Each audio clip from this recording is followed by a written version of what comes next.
and common agenda, especially in Africa and indeed in Nigeria. On the program today, we will be looking at the Partygate scandal in London that has been rocking the government of Prime Minister Boris Johnson.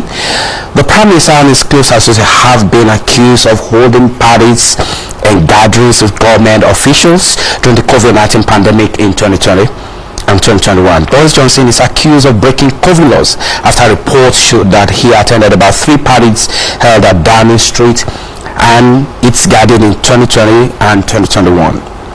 During this period, it was a restriction time, and Downing Street has apologized to Queen Elizabeth after it became public knowledge that it hosted 2 parties in April of 2021, and Johnson was in attendance as well.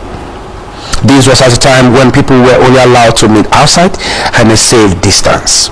In his defense, Johnson, in an apology speech, admitted that he had attended a party in Downing Street, which was, as he was made to believe, a work event, but strongly denied that he broke any COVID-19 protocol. Following his investigation, the Metropolitan Police gave the Prime Minister Boris Johnson, his wife, and the Chancellor Rishi Sunak, among other, fixed penalty notices, making the Prime Minister the first serving Prime Minister to be so sanctioned. However, the movement for his resignation has continued to rise. Some members of his Conservative Party in the Parliament and the opposition party continue to re-echo the anger of the public, who are embittered by Johnson's negligence of protocol and work ethics, according to reports. Meanwhile, lawmakers have ordered a full investigation into his denials that he stepped over pre-existing safety protocols for phone at a time when life and safety mattered the most. Today on the show, we'll be looking at how the scandal has affected the government and the possible outcome for options for Prime Minister Boris Johnson. Joining me from the London Bureau Office of the Voice of America, VOA, is Ridgwell and Priscilla, another London-based journalist. But before I go to my guest in London, both Henry and Priscilla, let's quickly take a look at some of the issues that have trailed this crisis, and we'll come back to join my guest. Don't get away. But let me begin in all humility by saying that on the 12th of April, I received a fixed penalty notice relating to an event in Downing Street on the 19th of June 2020. I paid the fine immediately, and I offered the British people a full apology. And I take this opportunity on the first available sitting day to repeat my wholehearted apology to the House. That it did not occur to me then or subsequently that a gathering in the Cabinet room just before a vital meeting on COVID strategy could amount to a breach of the rules. I repeat, that was my mistake, and I apologise for it unreservedly. The Leader of the Opposition, Keir Starmer. What a joke. Even now, as the latest mealy-mouthed apology stumbles out of one side of his mouth, a new set of deflections and distortions pour from the other. But the damage is all. Put their conscience first. Put their country first. Put John Robinson first. And remove the Prime Minister from office. There's only one issue.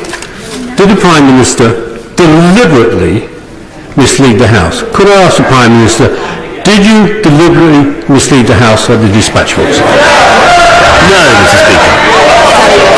The Prime Minister has always been clear that he is happy to face whatever inquiries Parliament sees fit, and he's happy for the House to decide how it wishes to proceed today, and therefore will not be whipping Conservative members of Parliament. They are free to vote according to how they believe we should move forward on this. 12 years. The question is, as on the order papers, many of that opinion say aye. Aye! On the contrary, no. I think the ayes have it. The ayes have it. It seems to be very much point in having a code if you're not going to abide by the code. It's as simple as that, you know. People have an obligation, if they're going to sit in positions of power, authority, by the rules. There are certainly some very specific rules about what you can and can't do. Those rules have been broken, and there are consequences. I think there's an integrity issue. I think there's a credibility issue. I think you cannot have a Prime Minister who is standing in front of the nation telling people you must stay at home, you can't bury your family if you've had a bereavement or weddings, and then different activity happening at number 10, and I don't buy I didn't know what was going on. So I think it's a real integrity issue. Suffered. So yes, we do need an investigation. Whether anything will come of it, it's the old saying, doesn't matter who you vote for, the government always gets in. So I think Boris will still be there, Boris will still carry on, and something else will crop up which will divert people's attention away from this. But he should still face a full investigation on this matter. Well, welcome back. Just away from the Ukraine-Russia war, a little bit of some focus on what is happening in the United Kingdom. The job of the Prime Minister appears to be on the line with the new decision reached by the Parliament, giving a go-ahead that the Prime Minister should be probed. A probe should be conducted whether the Prime Minister actually misled the Parliament. Joining me to look at the situation, give us some update and review, and look at options before the Prime Minister. I've joined me from the London Bureau Office of the Voice of America and the Ridgwell. Henry, thank you for joining us on the program today, Henry. Thanks a lot. And also, thanks a lot. And we also have Priscilla Nwikpo. Priscilla is a colleague, and she is also a journalist working in London. Priscilla, thank you for joining us on the show today. Right, yes, Henry, let me start with you. Give us a breakdown of what has happened so far with Prime Minister Boris Johnson on this issue. Well, this has been an ongoing saga for several months now that is now clearly beginning to weigh on Boris Johnson and his Conservative Party in the polls. This goes back to last year when it was revealed that several parties had allegedly taken place in number 10 Downing Street and in other government buildings, some of which Boris Johnson himself alleged to have attended, some of which were held purportedly without his knowledge within number 10, the Prime Minister's residence, and number 11, the Treasury residence, and in other departments of government as well. Now, back when this news was breaking, Boris Johnson told the House of Commons that none of this had taken place, that he had not broken the rules, and he would be happy to be subjected to investigations. At that stage, the Metropolitan Police, the police in London, did not launch investigations into it. Instead, the task of investigating the alleged rule breaking was given to a civil servant, to Gray, and she is still compiling her report into these alleged parties, and it has not yet been released. And then several weeks later, the Metropolitan Police, under some pressure, did begin investigating the alleged parties that had taken place in Downing Street and elsewhere. And in the past few weeks, it has started issuing fixed penalty notices and passing judgment on some of those events that took place, and has given out something like 50 fixed penalty fines so far, most of which amount to about £100. And among those who have been given fines are the Prime Minister himself, his wife Carrie Johnson, and the Chancellor Rishi Sunak, and some other government figures as well. So not only do we have a Prime Minister who has now broken the law, the first in modern history, we have the question of whether, when he told Parliament several months ago that he had not done anything wrong, whether he also misled Parliament. Now, that would be a resigning issue for any Prime Minister. So Labour smells blood here. It thinks that what the Prime Minister said several months ago was untrue, and it wants proof of that. So what happened in Parliament over the last couple of days is that Labour forced a vote on holding an investigation by a committee called the Privileges Committee in Parliament that has the power to call forward any witnesses, to demand documents from government ministers and other individuals, and it will launch its own investigation into these parties. So in effect now you have these three parallel investigations. The Sue Gray report, we don't know when that will be published, although that will be a big milestone in the future of the Prime Minister's job. We have the ongoing police investigations and fines, and we understand that those aren't finished and that the Prime Minister could be issued with further fines for each individual event that he is alleged to have attended. And thirdly, now we have this Privileges Committee investigation. So this drip of constant news, of constant evidence on the Prime Minister is going to be a real problem for him in the coming weeks, not least because in just under 2 weeks' time, there are local elections here in the UK, and if the Conservative Party does badly in those, the pressure on the Prime Minister could reach breaking point. All right, Henry, stay there. Let me quickly go to Priscilla. Priscilla, how bad is this really for Prime Minister Boris Johnson?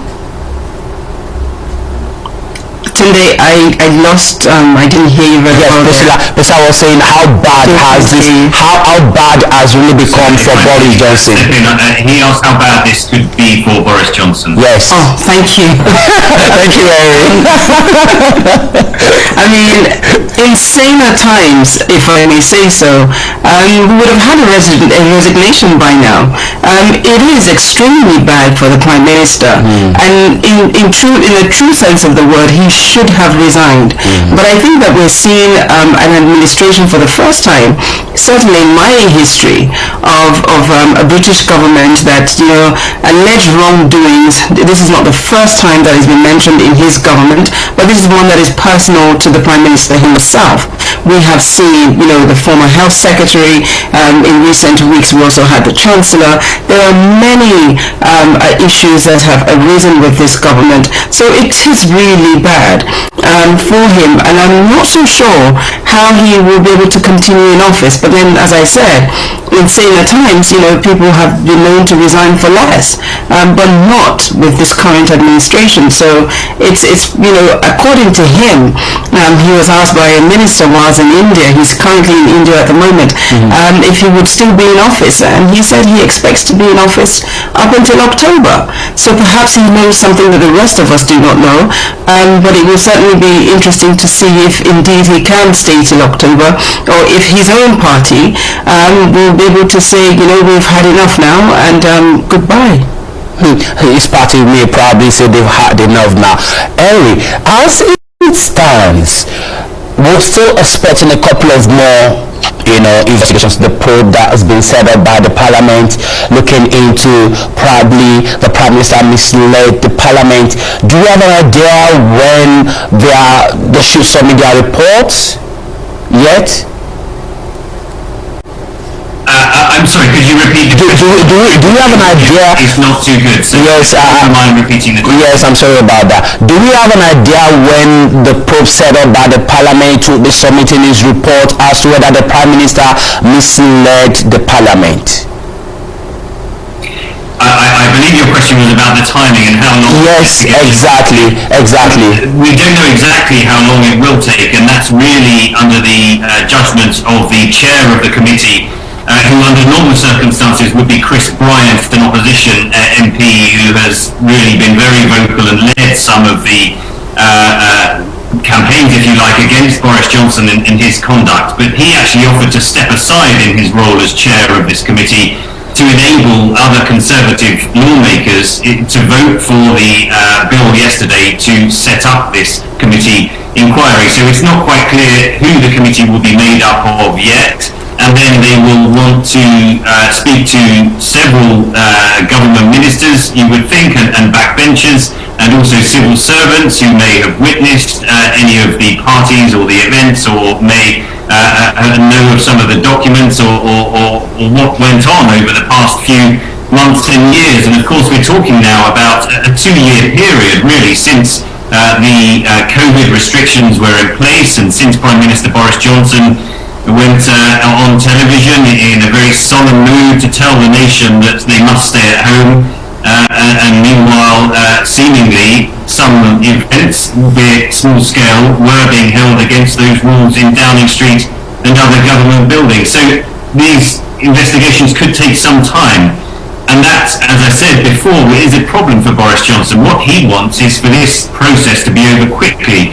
And you got a hint of that yesterday in Parliament in some of those clips you've already shown, where he was contrite, where he apologised, and he said he'd made a mistake, but that he wasn't aware that he was breaking the rules at the time. But it's now time to move on, because these are critical times with the war in Ukraine and a crisis elsewhere in the world as well that should be dealt with, and this isn't a time to be getting rid of a Prime Minister. So the Conservative Party and Boris Johnson supporters want this over quickly.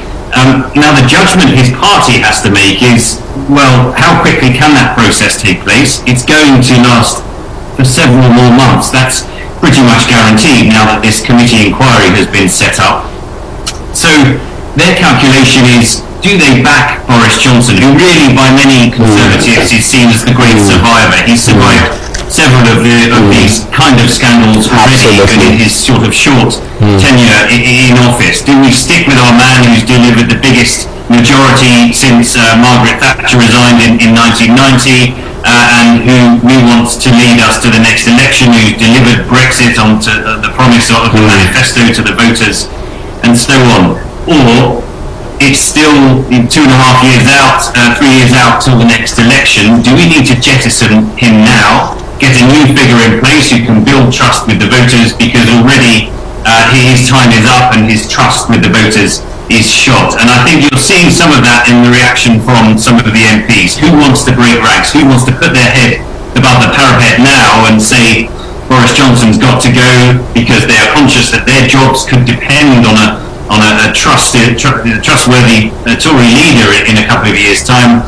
Or are they holding fire and hoping that, well, they may be rewarded with a cabinet job or so on? And I think you will see several of those movements in the coming months as this drip of news continues, that you may see more and more government ministers, beginning with parliamentary secretaries and junior ministers, but more may come forward and say that they have lost the backing, that Boris Johnson has lost their backing. The key element here that the Tory party, the process to get rid of him, is that 54 MPs have to write letters to a special part, the 1922 committee of the Tory party. So if you get 54 MPs that say they want him gone, then there will be a new leadership contest. We're not near that stage yet. We're not anywhere that stage yet. But Priscilla, before I let you guys go, we still stay on.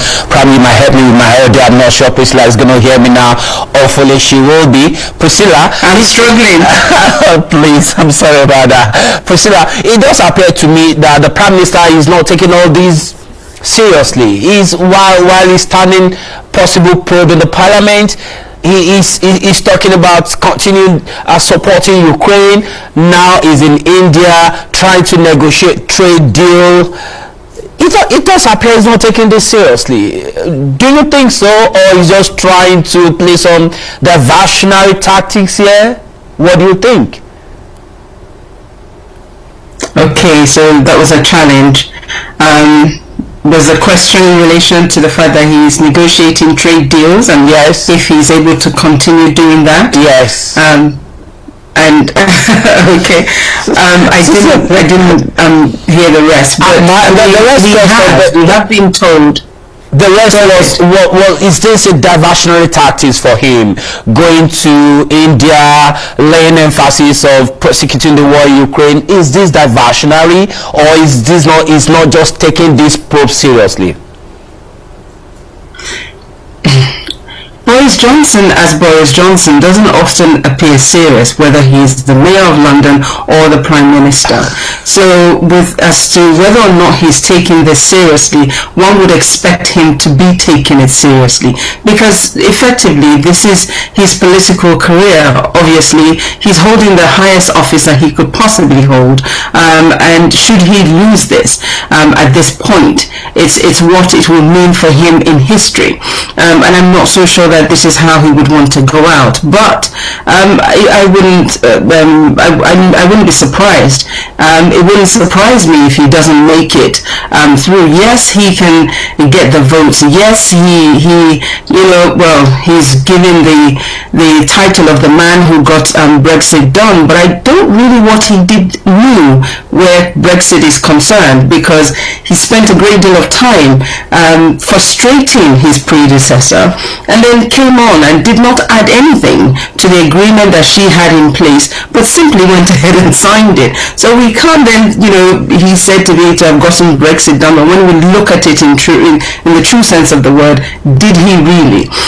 With regards to his trade trip, yes, it is a distraction. It was designed to try and take away some of the pressure, to redirect the focus, so that we could focus on the good, as it were, that he's doing for the country in India, because we have been told today that he has negotiated new deals, with defense and so on, that will, provide more jobs for the United Kingdom. Sounds fantastic, and really that's where the focus should be. Unfortunately, it has been overshadowed by what is going on at home. So I think the whole issue of, whether he resigns and remains in office, he needs to address it. Unfortunately, this matter wasn't addressed as it should have been in the first instance, and thus it has lingered for as long as it has.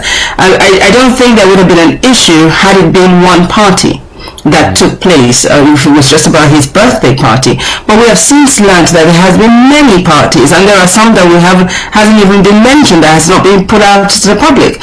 And so, there's a real issue here at a time when the country was in fear, emotional. People were losing loved ones. People's careers some were losing careers, and some were losing their homes, losing so much, and all were trying to abide by the rules set by the Prime Minister himself.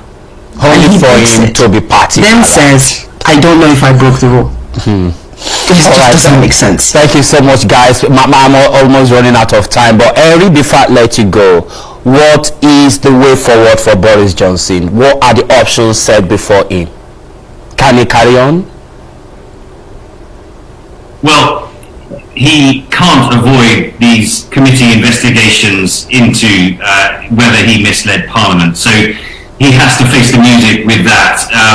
Will he be called in front of the committee himself? Well, that would be a blockbuster day to watch on television if he was questioned himself by the committee, and that's perfectly possible that may happen, and there will be plenty of evidence before then. I think if Boris Johnson wants to survive this, his best hope is that he is able to do one of two things. To survive, first of all, the local elections that are coming up, as I said, in a couple of weeks' time, because that will be a real litmus test of public support for the Conservatives, 2 years into or more into his premiership, or a year and a half into his premiership.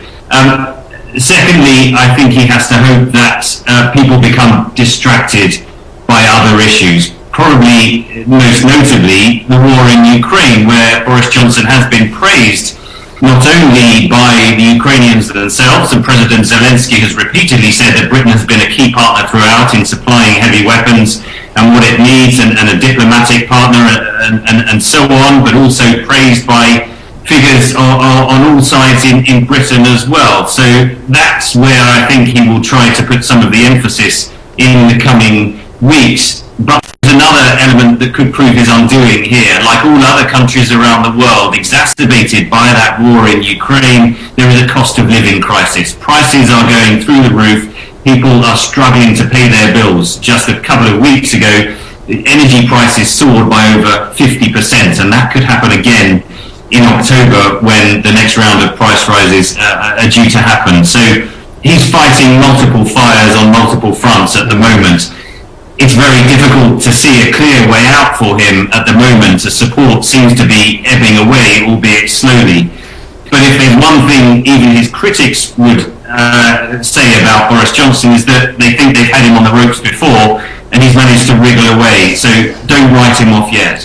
Don't write him off yet. Okay, we're not trying to do that on the program. Nobody's trying to write Boris Johnson, neither Priscilla nor Henry. He's had multiple lives. He's suffered a lot of attack in the past. Let's see how far this should go. Guys, thanks a lot for taking your time.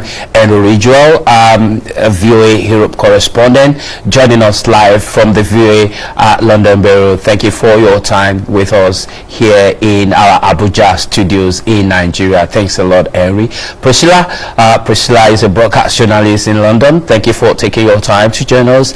Review what's the way forward for Boris Johnson. It's a pleasure to have you here in our Abuja studio in Nigeria. I look forward to having you guys again very soon. Thank you. All right, this is how far we can go on the program today. We hope you stay very safe. My name is Tunde Labi on behalf of the crew who's made this possible. Enjoy your weekend. Bye.